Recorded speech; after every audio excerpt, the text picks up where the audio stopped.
Cinéfilos Transeúntes, un podcast de Pablo Rodríguez y Ezequiel Vigo. Buenas tardes. Buenas tardes, estamos en vivo, familia. Y hoy es de día. Sí, bueno. Hoy la climatología nos ha favorecido. Exacto. Bueno, a ver, la climatología, más bien nuestra rutina. Sí, porque somos nosotros los que decidimos grabarlo de noche. Ya. Porque somos gente muy ocupada, que hace Gente muchas muy cosas. ocupada. Y han pasado muchas cosas, ¿eh? O sea, desde la última vez que grabamos. Tanto físicamente como mentalmente Espiritualmente. y cinematográficamente. O sea, hemos visto unas cuantas películas. Lo que es que esta es la primera que vimos para el podcast. Sí, es verdad, es verdad. Sí, sí. Y ha sido una buena película, ¿eh? Que... Sí. Vimos otra película que en realidad podríamos haber hecho un review de la película que vimos en el cine. Ya, pero nadie sabrá nunca qué película vimos en el cine. Eso se quedará en en el oblivio. O sea, nunca nadie... Nunca lo averiguaréis. Claro. Por un módico precio de 30 euros al mes en OnlyFans. Un Patreon, ¿no? Bueno. No, pero creo que hemos visto una de esas películas que 100% tiene que estar en la lista de verte antes de morir, ¿no? Hay muchas Exacto. películas buenas, malas, pero a mí me gusta separar por categoría. A ver, tenemos que empezar con el preámbulo, que cuando estábamos decidiendo si ver esta película o no, el factor que lo decidió es que mi padre me ha dicho que era una de sus películas favoritas. Hombre, ya, pero hay cosas que uno se tiene que fiar, ¿no? Eso. Porque a veces le van a gustar películas que a mí no me gusten. Pero si es su película favorita, probablemente me va a gustar. ¿Sabes? No, claro. Si es la película favorita de alguien, cada vez que tú estás hablando con alguien y te recomiendan una película, muchas veces la gente te recomienda Bazofia. Igual que alguien te dice, no, yo ahí comí bien. No, tú ahí te gastaste el dinero. Y, ahí Ahí y ahora comiste bien. lo estás intentando justificar que te gastaste el dinero diciéndome a mí que comiste bien. Y tú no comiste bien ni de coña. Sí, sí. Pues lo mismo. Está justificando el número que iba antes de... Exacto. del precio, pero bueno. No, pero sí, es una Yo buena ya he película. perdido el dinero. Ahora te voy a decir que se comía bien para Para que tú justificármelo. pierdas tu dinero también. Exacto. Bueno, con el cine es un poco lo mismo, con lo caro que está el cine, ¿no? En plan, si tú recomiendas a alguien que vaya a una buena película de estreno en el cine y no es una buena película, le estás robando. Que aquí en el cine que tenemos nosotros por aquí cerca, tú es porque te has saltado un par de películas, pero cuando fui yo Con un colega, sí. con Robert y eso, hemos visto ya como 3 o 4 películas seguidas que eran todas malas. Es Eso- decir, que el eso cine ya me ha chupado dinero, ¿eh? Sí, ¿no? Y el cine, la entrada son 5 pavos, ¿vale? Hmm. Pero está el combo con palomita y bebida, que te renta, porque palomita y bebida es como si fuera un bien escaso, que te cobran ahí un dinero. Entonces son 10 pavos. Es decir, 40 euros que he gastado yo en el cine para 4 películas malas. Nadie me ha obligado a ir. Eso lo tengo que decir. Pero Y lo bueno que estaba... No, pero a mí esto me parece bien, que el podcast de cine sea eso, de cine, no de películas en sí, sino que ahora nos pasemos 10 minutos hablando de lo cara que son las palomitas del cine. exacto. A ver, el cine es importante. Al final, yo creo que el cine también cada vez es más caro porque menos gente va al cine. Porque un montón de películas tienen estreno en streaming en vez de estreno en taquilla porque es más... A ver, supongo que cuesta menos dinero estrenar en Netflix que estrenar en todos los cines del país. No, pero desde aquí apoyamos que hay que ir al cine. En plan, déjate la Sí, pera, no, en tío. efecto. En plan, vamos a ver, que es lo Y mismo aun- que una entrar a una Mira. discoteca un fin de semana. Y os voy a decir una cosa. Muy a menudo tú vas a encontrar una película que salga, que a ti te atraiga, que diga, hostia, esta película me apetece muchísimo. Y lo mandas por el grupo de tus colegas y dices, ¿quién quiere ir conmigo? Que no sé qué. Mira, os lo voy a cortar de cero. Si tú tienes que estar esperando a gente para ir a ver una película, no lo vas a ir a ver en la vida. Date un capricho, móntate en la bici o en la moto o en el triturbo, lo que tú tengas, y tira. en la jepeta.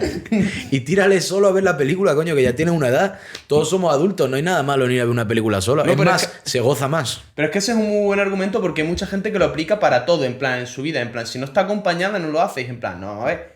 ¿Tú todas las películas que has visto son buenas? Pues no. ¿Todas las comidas que haces al día son buenas? No. ¿Todos los entrenamientos que haces al gimnasio son buenos? No. De hecho, algunos no los haces porque te quedas en casa porque te da pereza. Pues lo Exacto. mismo, hay películas que no verás porque eso sean demasiada pereza para ti. Y luego hay otras películas que serán la mejor película de tu vida, pero no de ver las que están en medio, que ahí está lo suyo. Mira, yo cogí mucha costumbre de ir al cine solo cuando vivía en Barcelona, más que nada porque a mis colegas no les interesaba mucho el cine. Y cogía, me iba al cine solo, me veía una pedazo de película y me volvía. Era un plan de puta madre, ¿sabes? Aparte, que en el cine no puedes hablar, ¿sabes? ¿Por qué quieres ir con gente? ¿Por qué quieres ir con gente? En el cine, en teoría, no se puede hablar. De hecho, Tú sí, estás ve al cine solo, no seas el que va con sus colegas y se pasa la película comentándola. A Con mí el me flash. encanta comentar las películas, pero para eso te la ves en tu casita con tu amigo Hombre, creo, y una cervecita. creo que saben que nos gusta comentar las películas. Estamos intentando imponer nuestra necesidad de comentar películas a esta gente en su tiempo libre. Exacto. O sea que. A ver, al final, ¿de qué va el podcast? El podcast va De cine. de inspirar Sí. a la gente a ver buen cine, a no ver solo lo que está en taquilla o solo lo que le ha salido recomendado en Instagram, que eso además es propaganda hoy en día. No, bueno, va. Buah. Del Internet of Things y los anuncios recomendados y las cookies y tal, sí que da para otro podcast, pero eso es de otro ámbito. Pero bueno, la película de hoy. Un peliculón Un de peliculón. un gran actor y un director que yo no había visto nada. Michael Cimino, o Cimino, supongo que le dirán Cimino en italiano, los probablemente. italianos. Estoy italiano. No, pero sí. Muy buena película, un reparto... Michael Cimino, del 78. El cazador en español, ¿no? El cazador de ciervos en inglés, porque no. Sí, The Deer Hunter. Hemos perdido a los ciervos en español. The Deer Hunter, no. Los En tenemos por español el que es cazador, no es cazador de a seca, ciervos. cazador de ciervos, envenenado. Curioso. No, pero la película está muy bien. A mí me ha gustado mucho. Es larga, pero fíjate, es larga y no se te hace larga. Sobre todo si No. tiene muchas pipas, cerveza, uva y salchichón. Y buena compañía. Y buena, y buena compañía. Esta Eso es lo película es para último. verla en grupo, no es solo, no, hombre, no. Sí, es larga, pero bueno, tampoco... Es una película bastante de machos, un poco, ¿eh? Sí, es una película bélica, es una película de casi 3 horas, pero es una película que a mí no se me hace larga porque me parece que no es densa. No es densa. No, para nada. Eh, Es una película que al mismo tiempo es profunda mm, y fácil de entender. Sí. Si eso tiene sentido. Sí, claro, porque toca temas trascendentales, toma... ¿Qué te ha pasado ahí? me ha dado Trascendentales. la cerveza, me ha dado un gallo. Que es una película que sí son temas muy cercanos, como es la guerra, Claro. como es la identidad, como es la amistad, la camaradería, pero nunca se pone muy pesada. No es muy psicológica, no es muy... No. Sí que es... No es como, por ejemplo, Apocalypse Now, que Apocalypse Now me encanta, pero en ciertos momentos es más abstracto Es y más- en plan, sácale tú. Sí, más metafórico, más... Su no, está muy lección. fría, está muy Pero sólida. eso está bien, porque al final el libro en el que está basado, el de Joseph Conrad, es una lectura muy difícil. Sí. Es de las lecturas más difíciles de una novela, por ejemplo, porque está escrita así a propósito, ¿sabes? Claro. Entonces, Sí, la perspectiva de esta película es más simple, ¿no? En ese sentido, no es tan pretenciosa, ¿no? Pero precisamente por hombres- eso funciona, creo. son hombres que se van a la guerra. Sí, son hombres Son de hombres- un pueblo, de una zona rural, que se van a la guerra. Que se van a la guerra. Uno es cazador, otro se acaba de casar y otro está ahí de en medio. Sí, el otro es... No, es que no se me ha medio ocurrido. medio caza, medio liga, pero no Exacto. se decide por uno. Y bueno, sobre todo, a ver, nuestro protagonista desde el principio es muy estoico. Hay una Yo creo que cosa... la película lo que te obliga es a juzgar a los personajes desde el principio. En cuanto tú sabes que se van a ir a Vietnam, estás como mirando a ver cómo ¿Cómo reacciona van? cada uno para pensar, este no le va a ir bien en Vietnam o Sí. este le va a ir mal. Hay más temas, eso, como hemos dicho, lo bélico, lo psicológico, el trastorno, el poder, el tener tu grupo, el aislarte, que eso se trata en la película, pero para mí el tema principal de la película es lo que hemos hablado, es como alguien individualmente afronta algo, porque lo que vemos aquí es que los protagonistas tienen la misma situación, es irse a Vietnam, a la guerra de Vietnam como soldado raso americano. En efecto. Pero y el estudio de la película a mí me parece es cómo cada uno de esos personajes reacciona a esa situación. Que han vivido exactamente lo mismo, porque iban en el mismo batallón, pero cómo reacciona cada uno a ello. Sí, a ver, al final cuando uno está pensando en la guerra, sobre todo en los dramas bélicos, uno de los tópicos que más se le ocurre, una de las cosas en las que uno piensa más, es cómo van a reaccionar al trauma. Porque la guerra al final es trauma. Sí, sí. Una cosa terrible y un trauma terrible. Ves cosas que un hombre no debería ver. O sí. No, sí. O sí debería ver. Pero al final lo que estamos diciendo, que es o un sí o un no. Es o blanco o negro. Es muy binario. Hay gente que lo experimenta y luego está medianamente bien. Y luego hay gente que lo experimenta y tiene el coco jodido para siempre. Y así. Y al principio, lo que te pasa de manera natural con la película o como te están introduciendo los personajes, empiezas a hacer apuestas de si van a ser blanco o negro, ¿sabes? Si van a estar traumados o traumatizados o van a estar bien. Y bueno, también he de decir que te llevan a creer que ciertos personajes van a morir de manera bastante clara. Sí. O sea, Sobre la todo porque película- uno ya se espera lo peor Claro. en este tipo de películas. A ver, o sea, la película no es que te lo deja todo claro, no es una película esto que la premisa ya está ya clara y sabes cómo va a ir la trama por ahí, pero sí que es verdad que tampoco tiene unos giros de guión muy locos, ¿no? Es una película intensa, pero en su línea, no tiene un guión que te pegue una sorpresa así muy loca, un giro cuando queda media hora, o te meta una trama, un personaje raro, pero son personajes muy reales, que es lo que a mí me ha gustado. Que también me parece muy chulo el contraste De porque... campo. De campo, exacto. Son de un pueblo de Pensilvania, los personajes en general.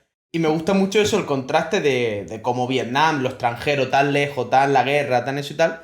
Y luego la cotidianidad de su pueblo, que vamos, como si estuviera aquí grabado, yo qué sé, en Algeciras. A mí me gusta cuando dicen que están a punto de irse y en esos momentos se dan cuenta que a mí me encanta este pueblo, tío. Yo...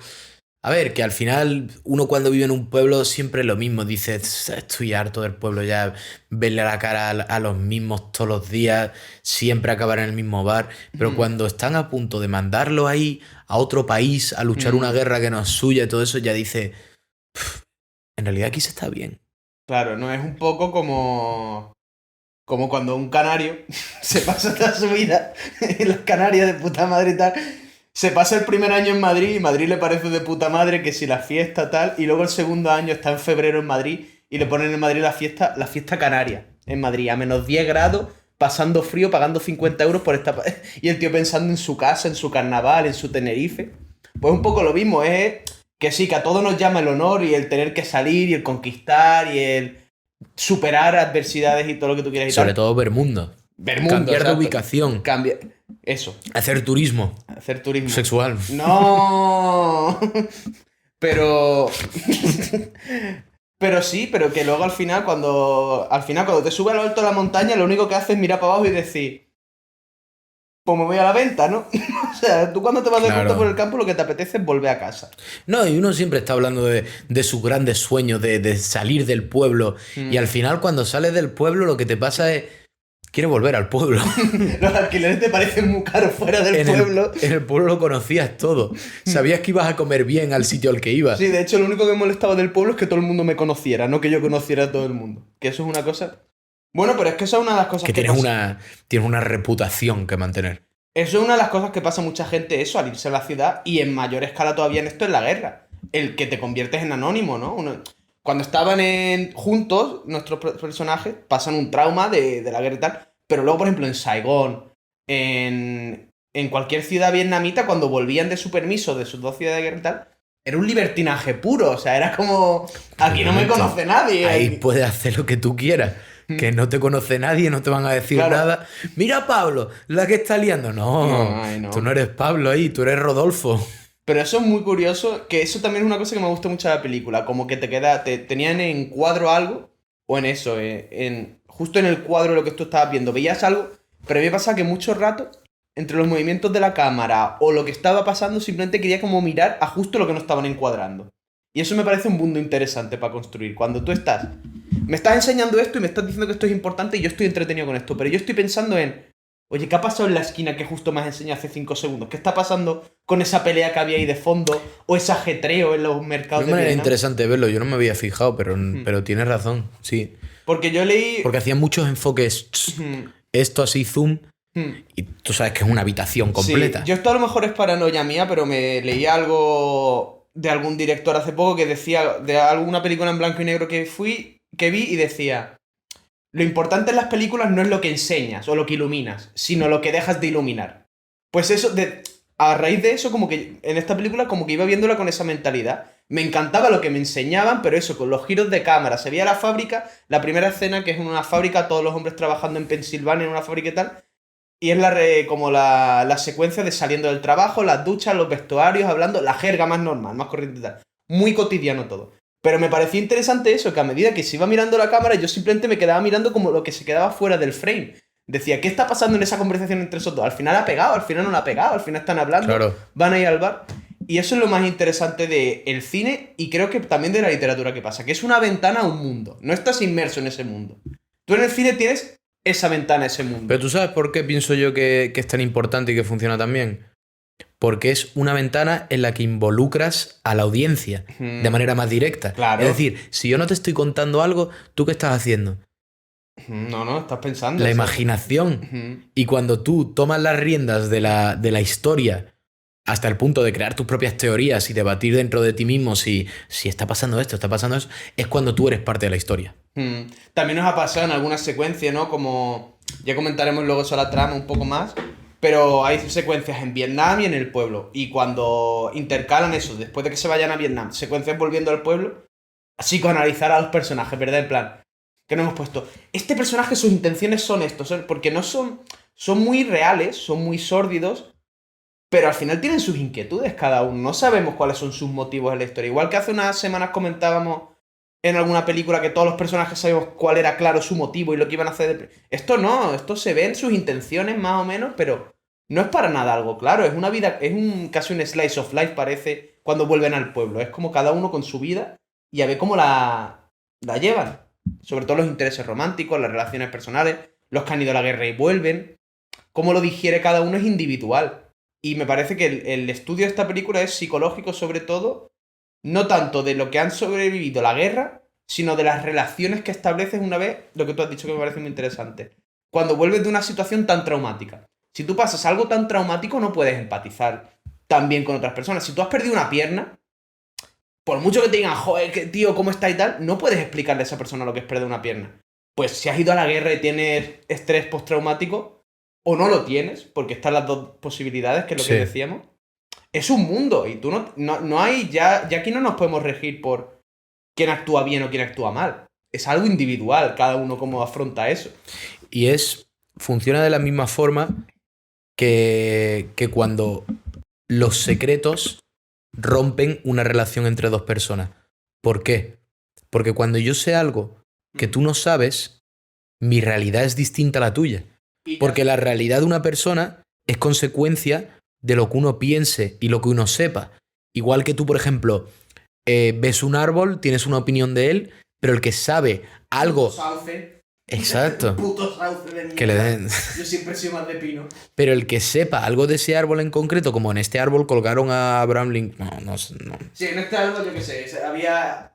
Tu realidad es distinta, porque tu realidad es tu percepción al final. Entonces, cuando yo sé cosas que tú no sabes, y encima, si son cosas que tú no vas a ser capaz de comprender porque no es algo que se puede contar, vale, los secretos rompen a las personas, pero al final puedes desvelar el secreto y te vuelves a unir. Pero algo como una experiencia tan tocha como viene a ser la guerra y que yo no voy a ser capaz de explicarte porque no vas a entender sin haber estado ahí, crea un vacío entre la gente que él le tiene que parecer como niños chicos, como gente inocente, como gente que no ha abierto la puerta al desván y ha visto los monstruos de arriba. Claro, pero porque además ese tipo de experiencias son totalmente ajenas a lo que tú has vivido. Entonces, como tú dices, si tú has vivido Estás en mute. Uy. Perdón, estaba muteado. 10 segundos. Pero que esas experiencias no se pueden transmitir por palabra, porque la palabra... Si tú transmites algo con palabra, lo que estás haciendo es intentar que yo en mi cabeza lo recree. Pero si es algo que no he vivido, tú me puedes decir, sí, y le decapitaron la cabeza y le abrieron la cabeza en canal y le sacaron el ojo. Y yo me puedo imaginar algo muy asqueroso. Son solo palabras para ti. Son solo palabras, pero en cuanto me imagino algo demasiado asqueroso, mi cerebro llega a un bloqueo. Pero verlo es lo complicado. Y yo creo que a mí yo te lo he dicho durante la película, has dicho tú. Qué bien que salió un hospital de veteranos americanos. Dice, qué bien que tengan un hospital para veteranos. Y yo en plan, bueno, a lo mejor lo que tendrían que tener es menos veteranos, ¿no? Entonces yo vengo de mi perspectiva a lo mejor es más antibélica. Pero es que el hecho de que seas antibélico o a favor de la guerra no te quita de la realidad de la guerra, que es algo que mucha gente sufre, padece, y a día de hoy, no en Vietnam, eso sigue ocurriendo a día de hoy. Entonces, que estés a favor o en contra, tiene su debate. Pero las consecuencias de eso, por mucho que estés en contra, consecuencias va a haber. Y me parece muy, no solo bonito, sino muy real la manera en la que esta película lo dibuja. No es un tío duro y otro tío blando, no es uno que solo afronta de una... Son personas que por sus consecuencias... Es un tío duro y un tío blando que los dos sufren graves consecuencias como de lo que han vivido. Pero ni el duro está totalmente impoluto, no es que haya salido sin secuelas. Ni el blando ni el está blando completamente... ni es que el blando es que esté roto. El blando también tiene su resiliencia por dentro. Lo que pasa es que está roto por otras cosas.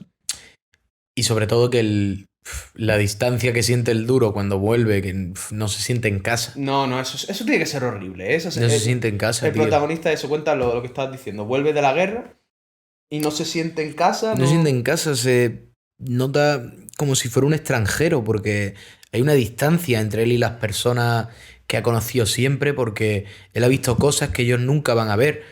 Él tiene la misma relación con ellos que tendría un adulto con un niño.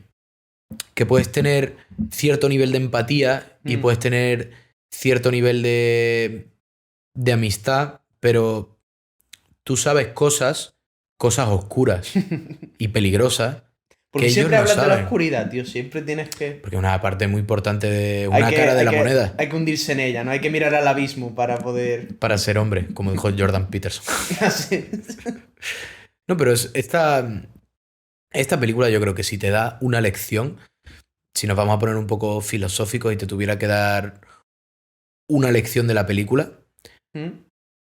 probablemente sería que seas duro, seas blando.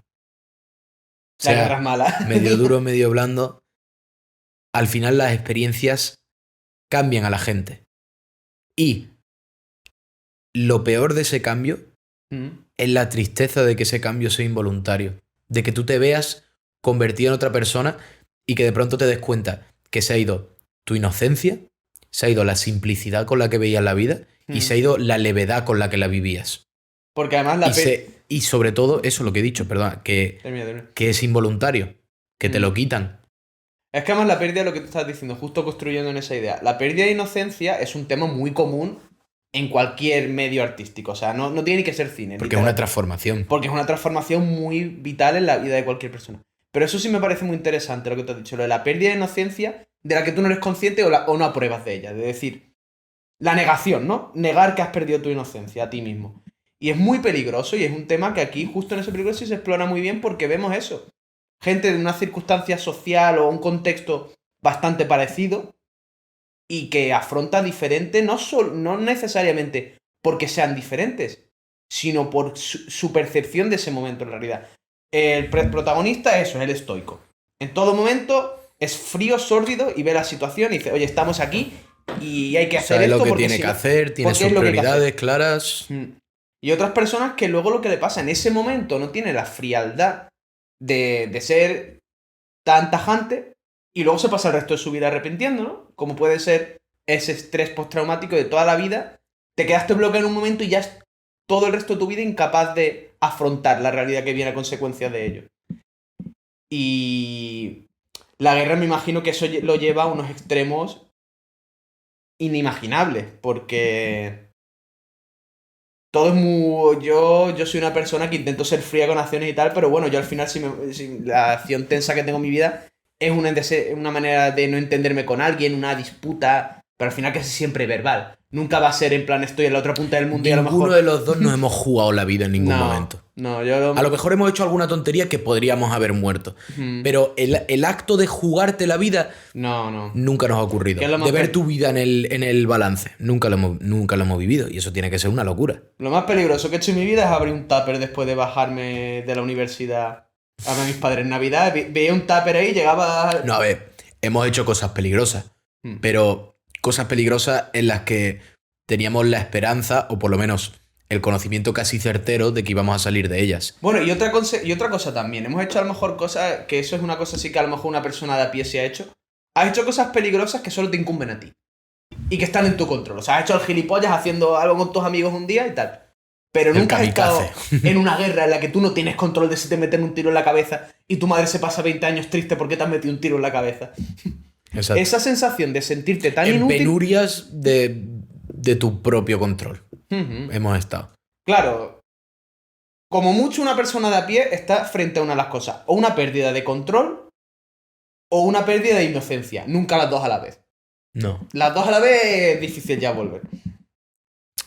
Es una situación muy, muy complicada y yo creo que lo que más da pena de esta película, porque al final es una película dura. A ver, medianamente tú dura. te metes en la piel del protagonista, como casi todas las películas, ¿no? Tú al final la vives desde la perspectiva del protagonista. Y ves esa amistad tan sana y tan simple que tienen al principio y Incluso su vida cuando- en general. Exacto, cuando vuelve de la guerra, incluso ese interés amoroso que tiene, que puede tener, que hay potencial ahí. Y a lo mejor lo Una hay. vida, no es- una vida cándida, simple y caerle llena. Es que ese interés de Y amor... luego ver cómo le cambian es una duro. pena. Porque además lo del interés del amor me has dicho tú una perspectiva que me ha gustado mucho, que es lo que decías. No es necesariamente que este amor sea imposible ahora, que eso está. Pero es que él no lo puede aceptar. Tanto lo que ella le está ofreciendo como lo que él tiene que ofrecer. Él no puede ofrecer lo que tiene que ofrecer y no puede aceptar lo que le están ofreciendo. Que es en plan, no, vamos a ver. Yo estoy dispuesto a enamorarme. Yo no estoy dispuesto a enamorarme porque no nos hemos quedado los dos desamparados de motivo de vivir. Claro. Y eso son detalles, son pequeñas sutilezas que son duras de ver porque son realidades. O sea, ¿cuántos soldados hay que vuelven a casa? No soldados, extrapolar otro. ¿Cuántas personas hay que viven lejos de su familia durante una temporada y luego tienen que volver? Ese golpe es realidad. Tú imagínate ser astronauta, tío, que te encuentras un alien y te dice los secretos del universo y tienes que volver con tu mujer a ver Gran Hermano en 3 semanas luego de lunes a jueves. Es que no puede. La muerte, por decirlo así, de quién eras. Y la muerte de la empatía con esa persona que eras tú antes. Porque de hecho sueles mirarte con condescendencia en el pasado, ¿no? Dices, ¿cómo era yo así? Yo creo que eso es lo más doloroso, en realidad. No, a ver, perder empatía con los demás y hasta el punto en el que... Eso da igual. Eso sí, a ver, no está bien. No está bien, hay que entenderse con todo el mundo, pero sobre todo lo de no poder reconocerte a ti mismo, tener una idea de ti mismo y luego volver de la guerra y pensar, es que mira mismo, me ponen en una habitación con la persona que era antes de la guerra y no podría empatizar con ella. Sí, de hecho hay esta frase tan Mr. Wonderful esta de que el infierno es encontrarte a la persona que ha cumplido el potencial que tú no has cumplido, ¿no? Pues lo mismo, esto es lo mismo que sí, pero en retrospectiva, ¿no? Es como que has evolucionado, miras atrás y reconoces la persona que eras y te da no pereza, sino te da... Y te ves como un niño, te ves inocente, te ves un poco idiota. Idiota, exacto, idiota. No, es que no te ves inocente, te ves idiota, dice, ¿cómo eras tan ingenuo? Pero yo creo que lo que gusta de estos personajes, que precisamente esta película nos lo da, ¿no? Es que estos personajes a veces tienen un arco de redención, de volver a ilusionarse.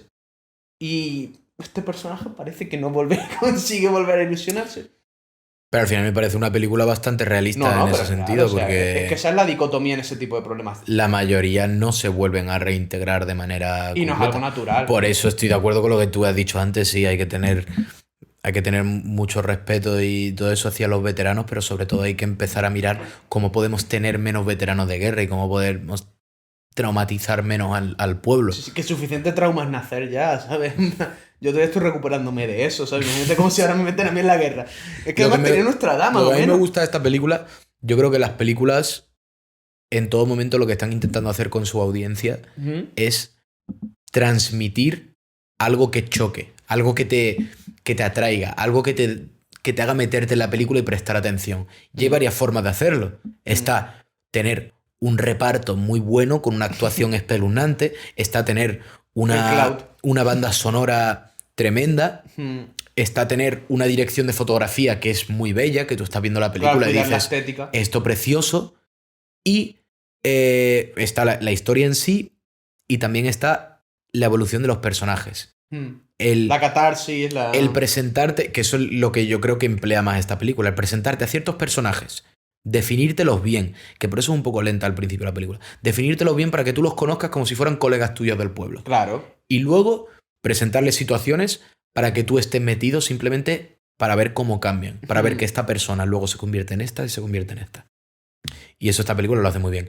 Y en general yo creo que ya en realidad podríamos empezar a hablar un poco de la trama porque es una película bastante larga y hay que... Muy larga. De hecho está bien que en esta película no vamos a destrozar mucho la trama porque es tan larga que es que realmente la vamos a destrozar como hablemos 10 minutos de ella. Mejor vamos a mencionaros cosas que nos han parecido más interesantes y verosla, de verdad, que es que esta es una película para verse, no te la puedo resumir.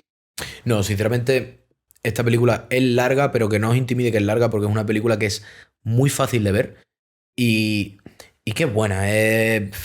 Nosotros la hemos visto, hemos echado la mañana, nos hemos tomado una cerveza, un salchichón y ha sido un buen rato. Ha sido un buen rato. Sí, ha sido un buen rato. Y seguro que si le preguntáis a vuestros padres, a no ser que seáis padres vosotros, os dirá que es una buena película. Y los que ya la hayáis visto seguramente estaréis de acuerdo con nosotros. De hecho, estaréis de acuerdo casi con todo menos lo que decimos de la película, porque os la estamos destrozando, pero bueno, es lo que... Exacto. Así que los que hayáis llegado hasta aquí, Ya está. Una vez más, muchas gracias Último aviso. por vosotros. Que vamos a destrozarla. Vamos a hablar de la trama. Y si queréis volver después, aquí estaremos. Con nuestra mirada sobria y... Sobria. Y con nuestras palabras aún más. Exacto. No, pero venga, trama, la película. Drama. Vamos a resumirlo así rápido, ¿no? Es lo que hemos dicho ya, realmente una... Varios amigos del pueblo. Varios amigos de un pueblo 3 de estadounidense. ellos se van a Vietnam.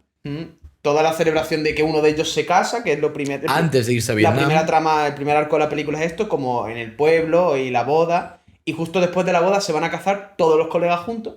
Y justo después de esta... No sé, ritual de Están caza, en Vietnam. Están en Vietnam. Cortan a Están en Vietnam. Vietnam. Sufren mucho en Vietnam. Nuestro protagonista es bastante sangriento. Acaban atrapados. Encarcelados, secuestrados. Sí, rehenes. Les obligan a jugar a la ruleta rusa.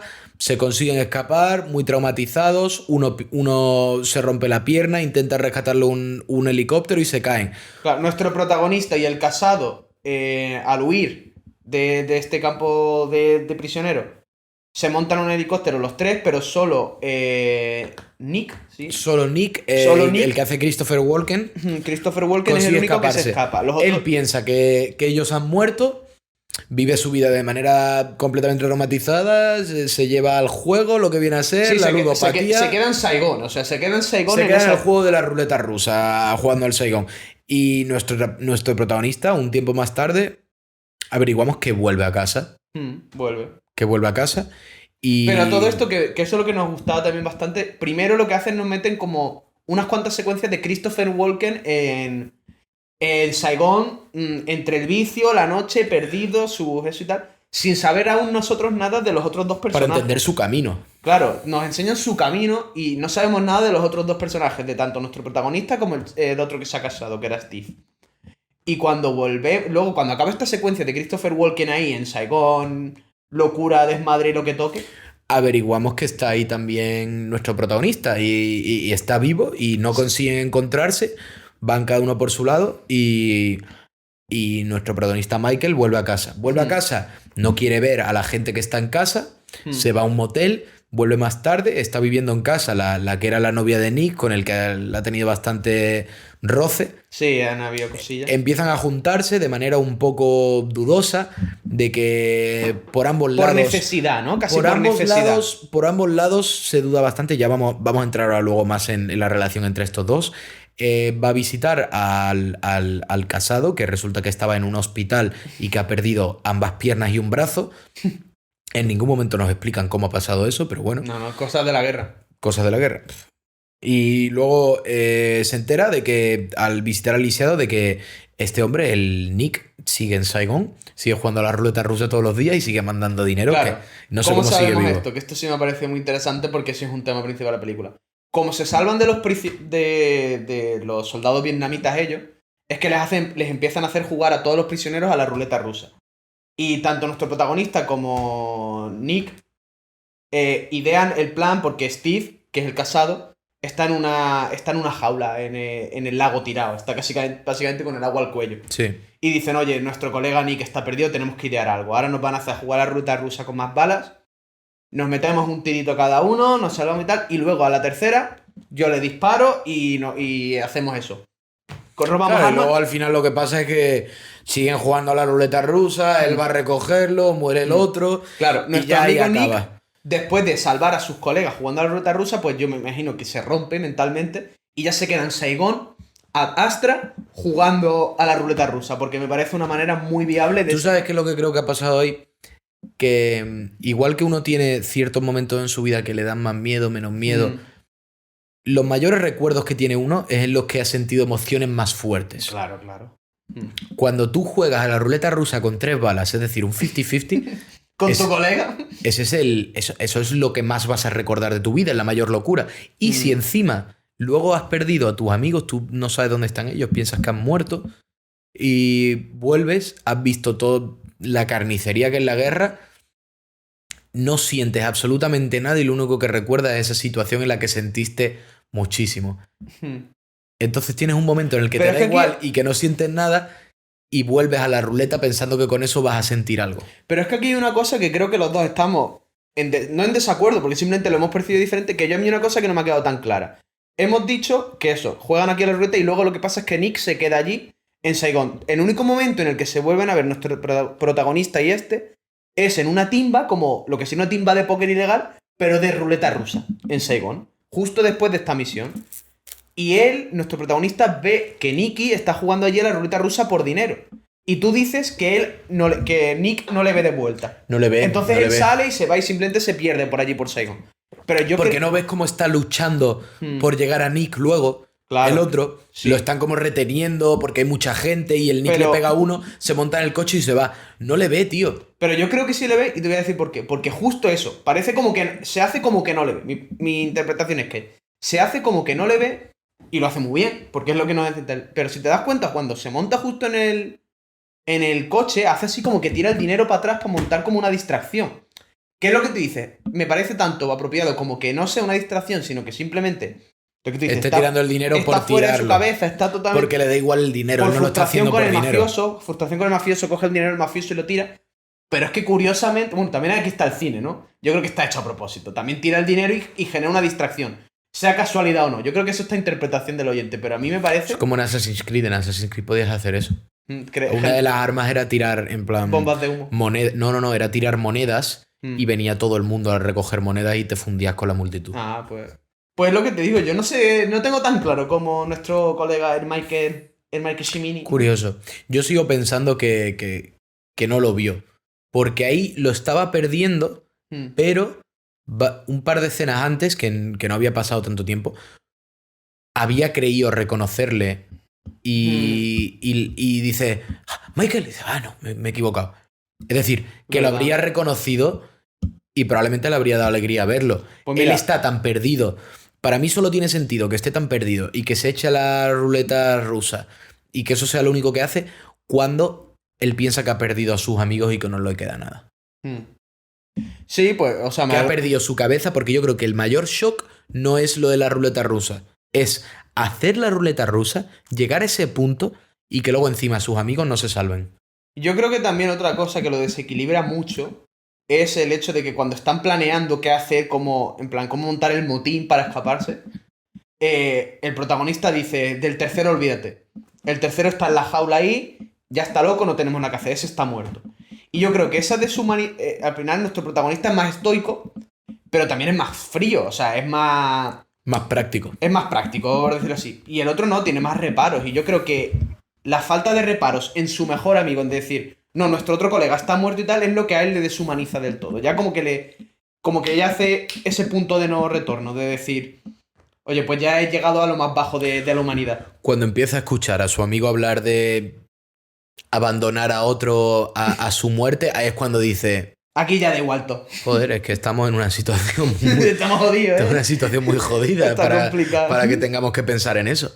Pero bueno, sí, es una manera de verla. A lo mejor sí lo vio. Yo pienso que no. Yo pienso que para mí la manera de la que tiene sentido el desamparo que tiene él es porque no le vio. También he de decir una cosa que no hemos hablado del principio, que me gusta bastante el principio, que el principio se hace Largo. se hace largo. Bueno, no, es porque es un poco lento. Pero ¿por qué es tan lento? Porque lo demás no es lento. Exacto. Y yo creo que es tan lento también porque se asemeja mucho al ritmo de vida que llevaban ellos. Un ritmo de vida bastante constante en el que no hay picos de actividad, por decirlo así, siempre es lo mismo. Vas a trabajar, sales, te tajas con los mismos siempre en el bar, luego vas a no sé qué, ¿sabes? Es lo mismo siempre. Se van a cazar, pero incluso al principio, con el tema de la caza, ya hay una distancia entre Michael y los demás. Ah, bueno, sí, Michael o sea, tiene el síndrome del protagonista. Básicamente, es un... Siempre. O sea, me refiero, no mal escrito de que sea un personaje cantoso, pero sí que se nota que tiene ciertas actitudes.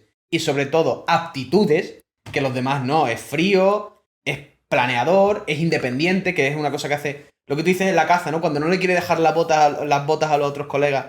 Pues dice, tenéis que estar aquí por vuestros propios medios, tenéis que buscaros la vida, tenéis que tal. Es un tío muy... Que no quería... A mí lo que me parece curioso es que decía, yo no quiero sorpresas, a mí me gusta ir con gente que tiene las cosas claras, pero luego al final él se tira el helicóptero con el otro. lisiado. Él es el que le da por salvar a todo el mundo y por crear un plan, no tira por su cuenta, ¿sabes? Que al final crea distancia, ¿sabes? Él es alguien que que como mejor le iría es siendo un lobo solitario, igual que el protagonista de Drive, pero al mismo tiempo tiene tanta ternura y tanto amor por sus amigos que no es capaz de abandonarlos, que no es capaz de, igual que vuelve a Saigón a por él, porque siente que es su responsabilidad. Esa escena brutal es final. Esa escena brutal es final. No, esa escena final es brutal. Ya tenemos clip. Pero sí, realmente esa escena final me parece muy brutal por eso, porque es como... Ya estaba todo perdido, o sea, es como... Al revés, ya parece que la película está en un momento de trauma, de superar el trauma y simplemente digerirlo, y no, y es en plan... Vamos del tirón de cabeza a intentar eso, ese último puntillo de esperanza, intentar salvarlo, y al final no lo consigue, pero tú lo que decías, en plan, estamos viendo la secuencia en Saigon y decir, ¿este qué hace aquí ahora? O sea, también era un tema de honor para él, porque él le prometió que no le iba a dejar ahí. También. Le prometió que no le iba a dejar ahí. Sí, que es algo que también, lo que tú has dicho, que me lo has dicho muy bien, lo de los militares, que yo decía, este hombre que hace aquí con todo su trauma vestido de militar. Y tú me has dicho, no, pero es que para los militares es al revés, es una cuestión de responsabilidad. Él está aquí tal, pues tiene que llevar su uniforme representando lo que ha hecho y a los colegas que ha dejado detrás. Y a mí me parece eso... Que al final es costumbre. Sí. Lo que se ponen todos los días es con lo que está más cómodo. Bueno, es costumbre, pero también es más bien casi una cultura interna. Es como parte de tu código ético. Para él es faltar a la memoria, ¿no? Sería como huir de su memoria. A ver, tú piensas que la mayoría de sus recuerdos más fuertes han sido en esa guerra. Él, más que nada, en este momento es un soldado. Un soldado es lo que es lo que vive, lo que respira y es lo que recuerda. Bueno, ya lo vemos también. Lo que más le ha impactado en su vida. Que también ese es el mensaje a lo mejor más... ¿Y un soldado qué hace? Llevar el uniforme.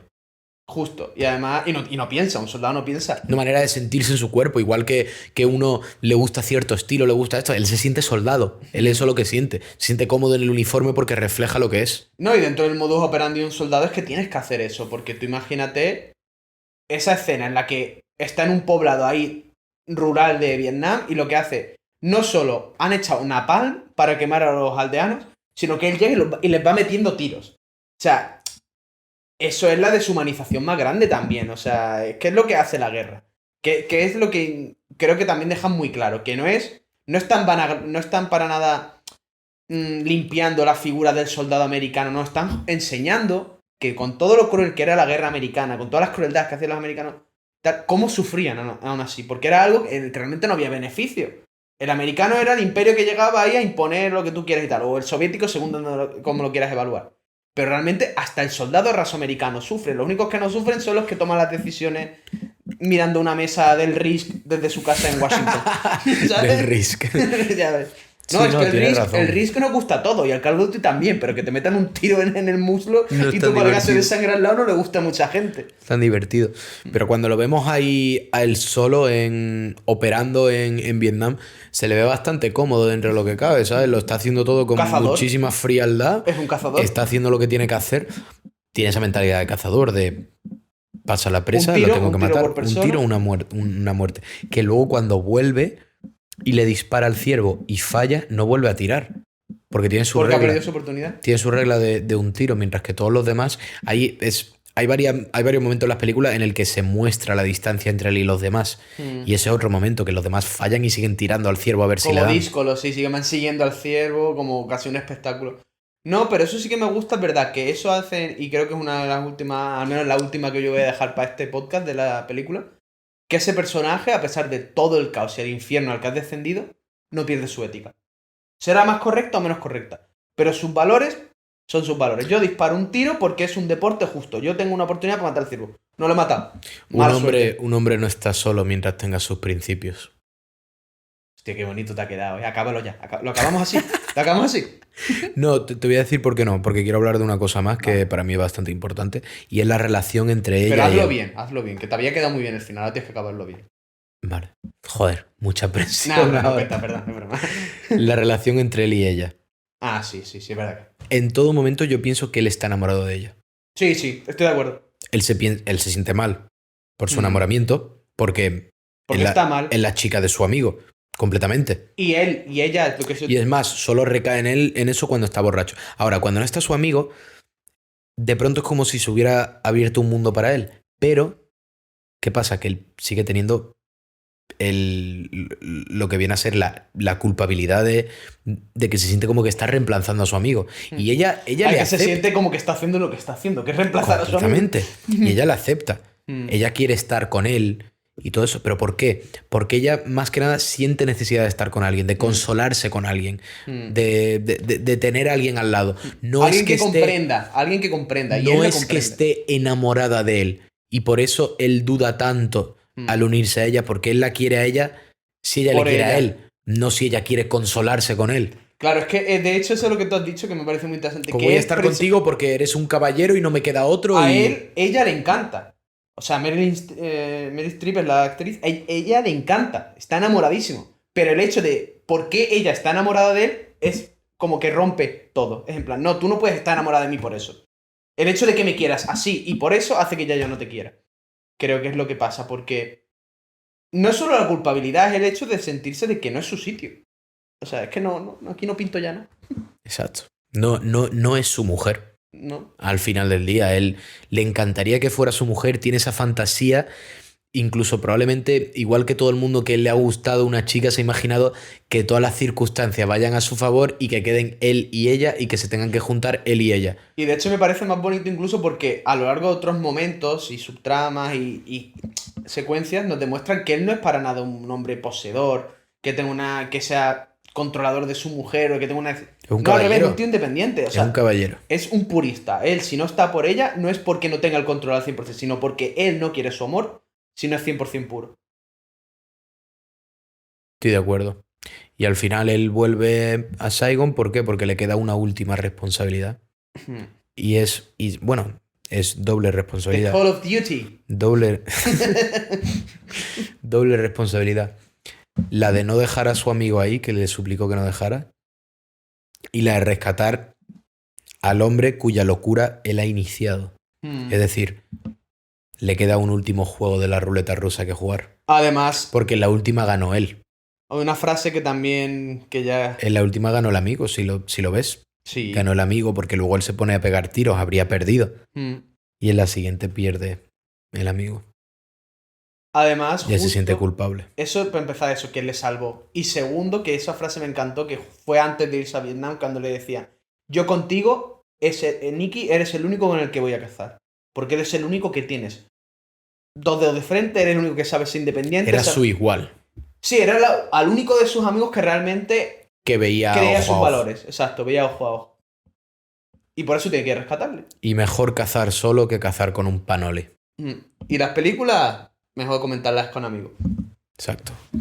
La mía está vacía, pero... Y la mía también, pero bueno, queda bien. Bueno. Nos vemos la semana que viene con una película. Exacto, No la- sé si mejor porque es difícil. Pero curiosa. Pero la semana curiosa. que viene vamos a tener una película curiosa Sí, para ustedes. bueno, verdad. Seguro que sí.